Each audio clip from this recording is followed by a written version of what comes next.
So my superpowers seem to be demystifying things and clarifying things and making things super simple. Because once you start getting rid of the mundane stuff, the creative stuff, the exciting stuff starts kicking back in. Yeah, well, kind of. Like narrowing your focus comes before. True. You can get rid of a lot of overwhelm when you narrow your focus. We have limits on what we can do. A lot of us don't like to admit that. We think we're capable, we're superhuman, but we are limited people. But my granddad used to say to me, you have to pull the shutters down. And then I got a dog. And honestly, it was the easiest thing ever because I get up in the morning and I take her out for a walk. She's a proper troublemaker. So I have to focus on her and what she's doing or not doing. For me, it's understanding that there's no such thing in my business as an emergency. When you realize that there's no such thing as an emergency in your business, it gives you permission to leave things till tomorrow. You're just creating a monster that you're never going to be able to control later on. But I know that my rest period has to be equal to or greater than the busyness period I had.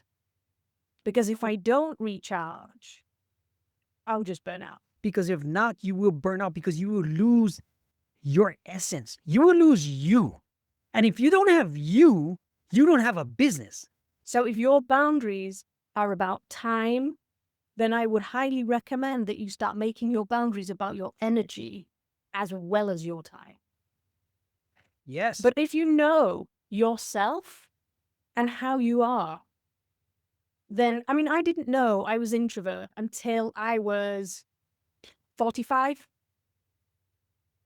The energy is the most important thing in your business because it lets you be creative. It lets you create certain systematic approaches. It creates a flow.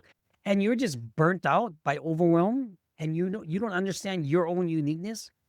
When I lost my business through COVID and all that kind of stuff, and I went through the worst time of my life, was like, who am I? And I had to go through a really serious soul searching period of my life. And so now finding out what that is and who I am and what I enjoy and putting that first has been really strange, but also really great. I don't have to be pretending to be somebody I'm not. I don't have to fit in with people I don't actually like being around. Sometimes you got to fire your client because you have your personal boundaries. The most successful people in business are the ones that serve people and have limitations on themselves. What happened to me? I totally burned out. And I couldn't, when I lost my business, I couldn't even muster the enthusiasm to turn the computer. I Depressed? didn't want to do it. I couldn't face it. And that wasn't me just being lazy. That was like in my whole being, I just couldn't bring myself to push that button and look at that stuff again. You know? It vampires you. Yeah, but I had nothing left to give. So when they were trying to drain my energy, I couldn't do it. Stop letting people dictate your life and draining your energy. That's what the book is all about.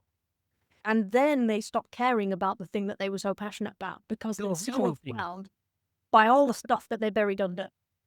I think giving yourself permission to protect your time and your energy helps you respect yourself. It helps other people respect you. And it cascades through every portion of your life. Want to watch the full video? Head on over to SJP Business Development on YouTube and leave us a comment. Thanks for watching.